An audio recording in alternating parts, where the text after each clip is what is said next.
यहाँ पे आपको study the entries in the following table and you write them putting the connected items in a single रो।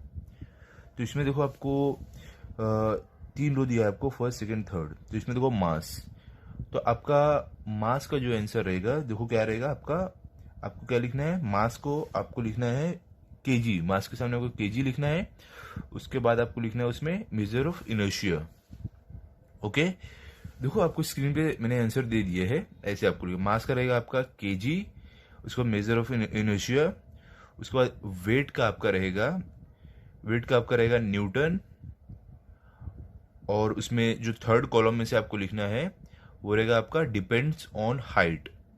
उसके बाद आपका एक्सेलरेशन ड्यू टू ग्रेविटी का रहेगा आपका मीटर पर सेकेंड स्क्वायर, और इसका थर्ड कॉलम में से आपका रहेगा फर्स्ट क्या, 0 at the centre of earth.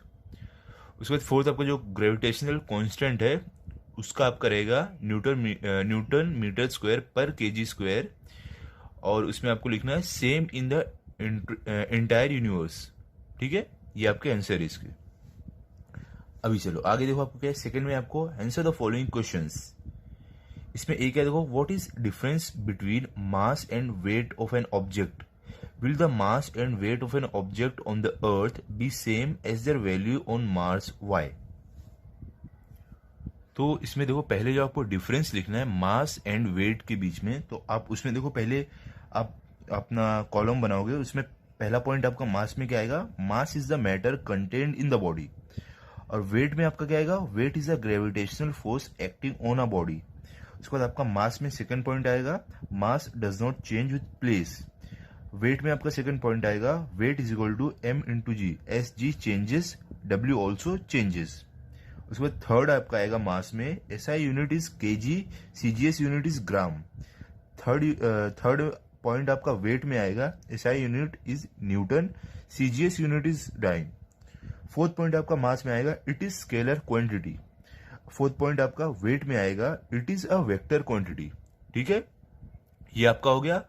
उसके बाद देखो आपको उसी में क्या पूछा है, will the mass and weight of an object on earth be same as their values on Mars, why. तो इसमें आप क्या पॉइंट लिख सकते हो, देखो इसमें आप लिखोगे mass of an object is the amount of matter present in the body, so its value remains the same on earth and Mars.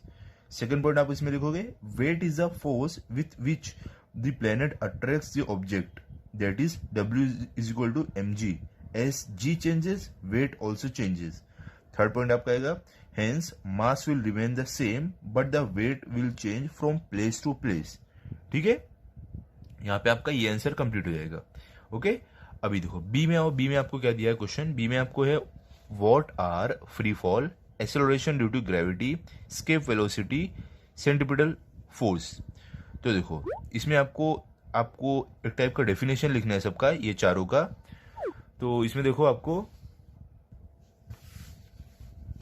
देखो पहला जो आपको फ्री फॉल, उसमें आप क्या लिखोगे, उसमें आप लिखोगे whenever an object moves under the influence of the force of gravity alone it is said to be falling freely. ठीक है, उसमें देखो आपको उसके बाद सेकंड में आपको क्या है, सेकंड में आपको दिया गया है, सेकेंड है आपको एक्सेलरेशन ड्यू टू ग्रेविटी। इसमें आप क्या लिखोगे, इसमें आपको लिखना है the acceleration produced in a body due to the gravitational force of the earth is called acceleration due to gravity. ठीक है, उसके बाद आपका थर्ड है स्केप वेलोसिटी। तो स्केप वेलोसिटी में देखो आप क्या लिखोगे, इसमें देखो आपको लिखना है when a body is throne vertically upward from the surface of the earth the minimum initial velocity of the body for which the body is able to overcome the downward pull by the earth and can escape the earth forever is called the escape velocity। ठीक है, उसके बाद देखो last में आपको क्या है, आपको है सेंट्रीपिटल फोर्स। तो सेंट्रीपिटल फोर्स में आप क्या लिखोगे, आपको लिखना है in uniform circular motion of a body the force acting on the body is directed towards the centre of the circle, this force is called centripetal force. ठीक है, अभी देखो आगे आपको क्या क्वेश्चन है, सी में क्या है आपको, write the 3 laws given by Kepler, how did they help Newton to arrive at the inverse square law of gravity. तो इसका आंसर देखो क्या आपको लिखना है, आपको यहां पर देखो पहले आपको आंसर स्टार्ट कैसे करना है, आपको पहले लिखना है केपलर्स थ्री लॉज, पहला आपको लिखना है the orbit of a planet is an ellipse with the sun at one of the foci. Second में आपको लिखना है the line joining the planet and the sun sweeps equal areas in equal interval of time. Third point आपको लिखना है the square of its period of revolution around the sun is directly proportional to the cube of the mean distance of a planet from the सन। ये आपको लिखने के बाद जो आपको सेकंड, देखो क्वेश्चन का सेकंड पार्ट क्या है, आपको यहाँ पे आपको how did they help Newton to arrive at the inverse square law of gravity. तो इसमें देखो आपको क्या लिखना है, इसमें देखो जो ये आपको दिया गया है ऐसे आपको सॉल्व करना है, ठीक है, ये आपको लिखना है उसके आगे, ठीक है। यहां से इतना करने के बाद आपको आगे बढ़ना है। उसके बाद देखो आपको डी में क्या है, a stone thrown vertically upward with initial velocity u reaches a height h before coming down show that the time taken to go up is same as the time taken to come down. तो ये देखो ये numerical है, इसका जो solve कैसे करना है, देखो इसका देखो पूरा सॉल्यूशन मैंने दे दिया है, इस तरीके से आपको सॉल्व करना रहेगा इसे।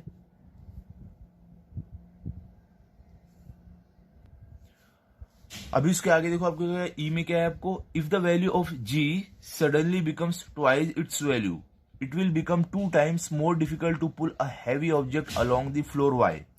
तो इसका देखो आंसर आपको क्या रहेगा, आपको इसमें लिखना है to pull an object along the floor it is necessary to do work against the force friction between the object and the surface of the floor. This force friction is proportional to the weight mg of the object. If the value of g becomes twice its value, the weight of the object and hence the force friction will become double. Therefore, it will become 2 times more difficult to pull a heavy object along the floor. ठीक है, ऐसे आपको लिखना है। अभी देखो आगे आपको क्या है, आगे आपको थर्ड में दिया गया है explain why the value of g is 0 at the centre of the अर्थ। तो इसमें देखो आप ये आंसर लिख सकते हो, ठीक है, ये इसका कंप्लीट आंसर है। अभी देखो फोर्थ में आपको क्या है, let the period of revolution of a planet at a distance r from star be t।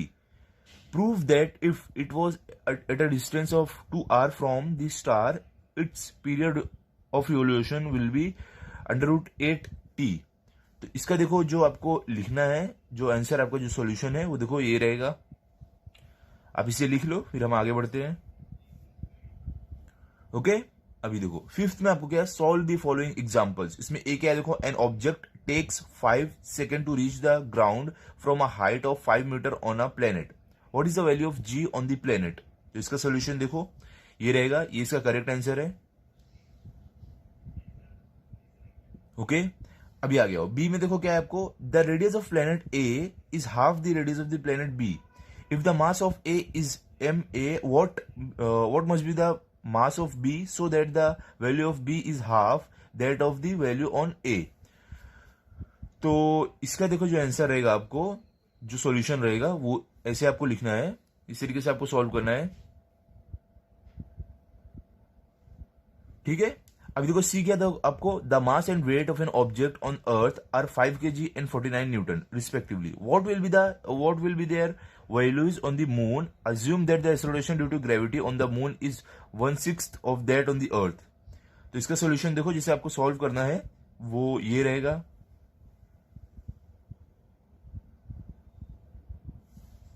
अभी देखो आगे चलते हैं, आपको डी में क्या दिया गया है, डी में आपको an object thrown vertically upward reaches a height of 500 metre. What was its initial velocity? How long will the object take to come back to the earth? Assume g is equal to 10 metre पर second square. तो इसका देखो आपका solution ऐसे लिखना है, ये रहेगा आपका कंप्लीट इसका सॉल्यूशन, ठीक है। अभी देखो ई में क्या आपको, a ball falls off a table and reaches the ground in 1 second. Assuming g is equal to 10 meter per second square, calculate its speed on reaching the ground and the height of the table। तो इसका देखो solution आपको ऐसे लिखना है,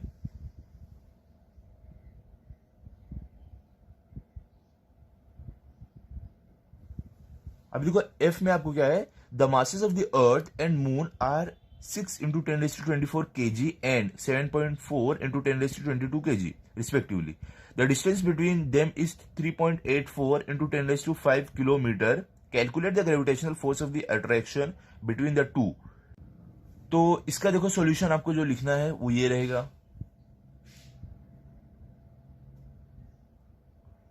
ठीक है। चलो अभी आगे बढ़ते हैं। देखो जी में आपको क्या है, लास्ट जो आपका है क्या है आपको, देखो the mass of the earth is 6 into 10⁻24 kg, the distance between the earth and the sun is 1.5 into 10⁻11 metre, if the gravitational force between the two is 3.5 into 10⁻22 newton, what is the mass of the sun. तो इसका देखो जो solution रहेगा आपका वो देखो ऐसे आपको लिखना है, ये कंप्लीट सॉल्यूशन है।